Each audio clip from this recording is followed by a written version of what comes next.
नमस्कार. आपण आज बघणार आहोत मस्त अशी खमंग खुसखुशीत आणि कुरकुरीत ही आळूवडी. तुम्ही बघू शकता किती छान अशी आळूवडी झालेली आहे. ही आळूवडी आहे ती मी पानाचा रोल करून नाही तर हे पानं एकदम छान भज्याच्या पिठासारखे भिजवून त्याची ही आळूवडी तयार केलेली आहे. एकदम छान अशी लेअर सुटते याला पण आणि खूप क्रिस्पी अशी ही वडी झाली. तुम्ही बघू शकता आतून पण किती पोकळ ही वडी झालेली आहे. खायला तर खूप टेस्टी लागते, खूप खमंग बनते. चला तर मग रेसिपीला सुरुवात करू. हे आळूवडी बनवण्यासाठी मी आळूची पानं घेतलेत. हे पानं खूप छोटे छोटे आहेत. तुम्ही बघू शकताय काही पानं आहेत थोडेसे मोठ्या साईजमध्ये, पण सगळे पानं हे बारीकच आहेत. पण याच्यात आळूवडी बनवायची आहे. तर आळूवडी बनवताना आपल्याला हे काही अख्ख्या पानाला पीठ लावून याचा रोल करता येणार नाही. तर हे पानं मी बारीक असे चिरून घेणार आहे आणि मस्त कालवून थोडीशी वेगळ्या पद्धतीची आळूवडी दाखवणार आहे मी. हे पाने स्वच्छ धुवून घेतलेले आहेत, धुवून पुसून घेतलेले आहेत. हे सर्व पानं मी एकत्र छान असे जमा करून घेतलेले आहेत आणि हे छान आपल्याला कट करून घ्यायचे. जितकं बारीक कट करता येईल तेवढं बारीक करायचं. परत जाड झालं तर परत एकदा डबल चाकून कट करून घ्यायचे आणि बारीक असे हे पानं असे कट करून घ्यायचे आहेत. इथे अशा पद्धतीने मी सर्व पानं हे छान असे कट करून घेतलेले आहेत. याला आपल्याला एका टोपामध्ये काढून घ्यायचं. इथे हे पानं जी मी एका टोपमध्ये काढून घेतलेले आहे. तुम्ही बघू शकता एकसारखे असे छान बारीक कट झालेले आहेत.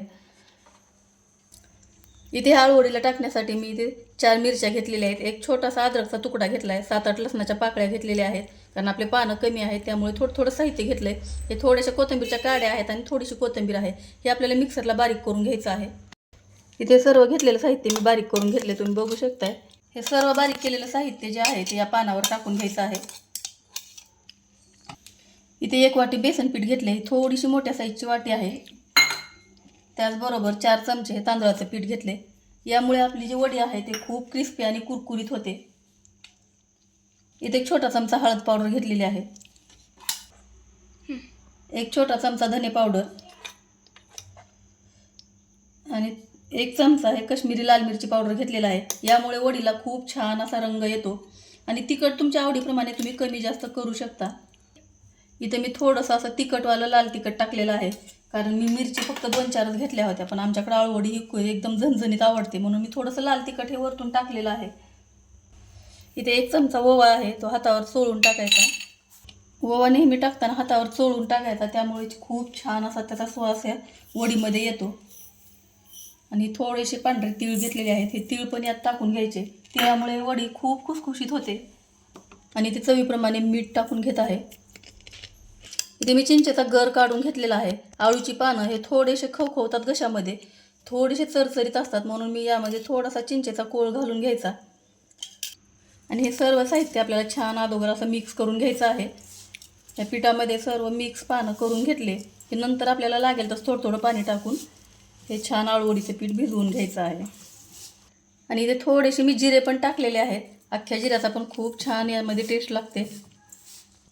यामध्ये आपल्याला लागेल तर थोडं पाणी घेऊन हे छान असं हे वडीचं पीठ आपल्याला भिजवून घ्यायचं आहे. इथे अशा पद्धतीने मी सर्व पीठ हे छान असं मिक्स करून घेतलं. तुम्ही बघू शकता जास्त घट्ट नाही किंवा जास्त पातळ नाही. याचे भजे देखील खूप टेस्टी होतात. पण आपण सध्या आता आळूवडी बनवतोय.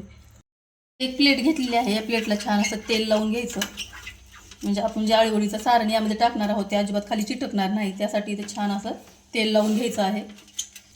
हे तयार करून घेतलं आळूवडीचं पीठ यामध्ये टाकायचं आहे आणि हे छान आपल्याला ह्या ताटामध्ये पसरवून घ्यायचं.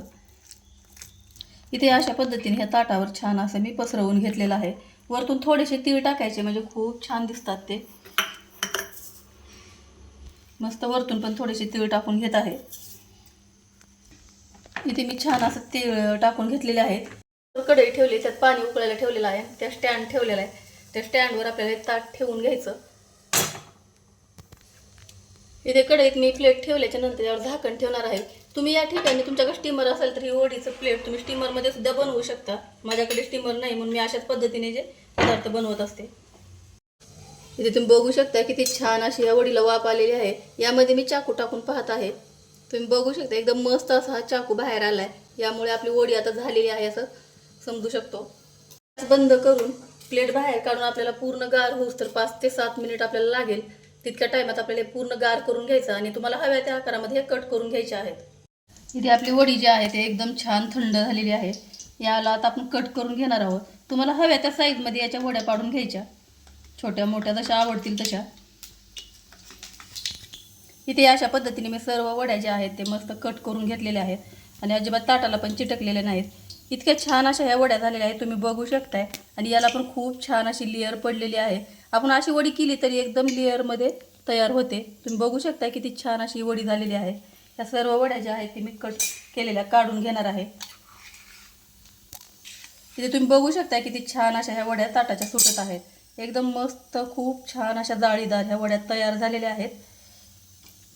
ही सर्व वड्या मी काढून घेतल्यात। आता लगेच तळून घेणार आहे मी। इथे गॅसवर तेल गरम करायला ठेवलेलं आहे आणि मी आळूवडीचा थोडासा तुकडा टाकून पाहिला आणि तो पटकन वर आला आहे। आपलं तेल छान गरम झालंय। यामध्येच्या वड्या सोडून छान तळून घ्यायच्या।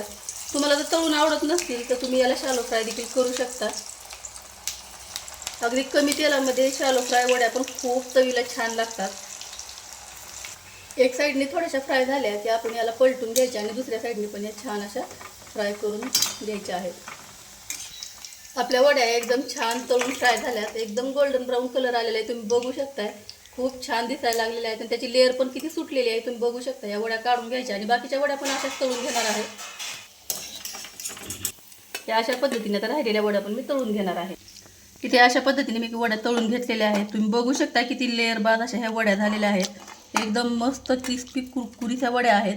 तुम्हाला जर या आळूवडीची रेसिपी आवडली असेल तर व्हिडिओला लाईक करा, शेअर करा। चॅनलवर पहिली वेळ असाल तर चॅनलला सबस्क्राईब करा।